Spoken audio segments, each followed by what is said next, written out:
Good morning, everyone. It's Coronavirus Video Journal Week 19, I believe.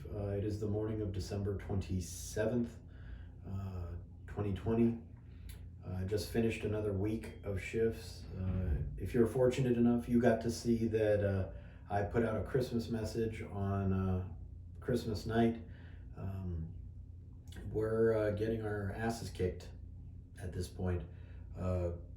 Too many COVID patients to count. I'm admitting more COVID than anything else.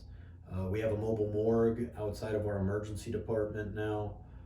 We have a new tent in our parking lot to help hold more patients because we're beyond capacity. People are dying left and right.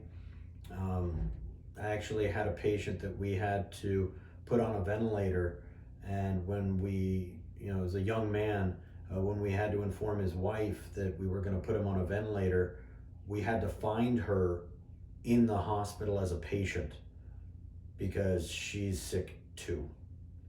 Like, that is gut-wrenching. We're putting patients on ventilators constantly because everything else we're doing is not working, and they continue to get worse, and no one's coming off ventilators. We're already practicing triage medicine, deciding who needs what and who is too old or sick to benefit, so that we can try to at least save some people instead of everyone dying because the dead are taking up the resources of those who are, who have a chance at living. We're in the thick of it. I warned you guys this would happen, and it has, and it's not even that bad yet officially. It's going to get a lot worse, and will keep getting worse until at least February 1st. So, yeah, we're screwed as a country, as a state, as a city. We're screwed. We're not recovering from this. And with this, every country in the world will jump ahead of us. You never would have thought you'd be able to say that Africa as a whole is doing better than us.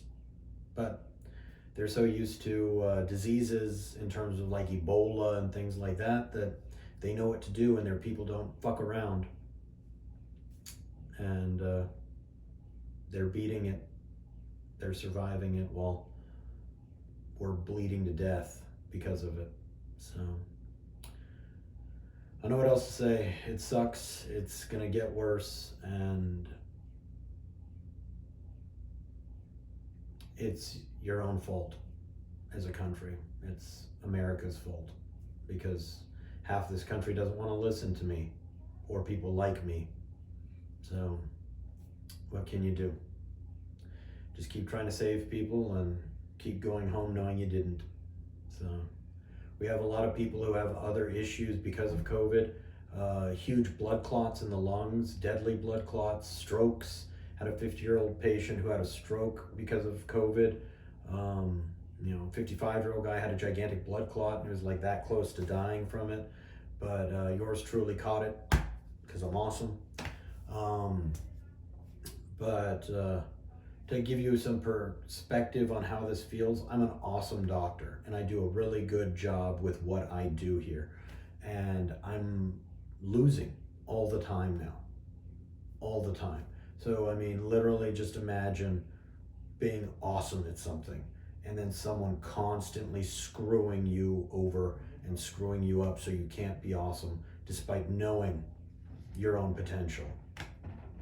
It's like that every day with human lives and lots of crying. Not mine, but families. I'm sure I'm going to get to the point where eventually I'll make a crying video where I'm just so emotional, but I haven't gotten there yet. But I'm exhausted. I'm going to go home, I'm going to sleep for 10 days, and then I'm going to come back and do it all over again. So we'll talk then. Keep wearing your masks, social distance. Please stay inside when you can, and try to help your family and neighbors as best you can by staying away from them. And we'll talk again soon.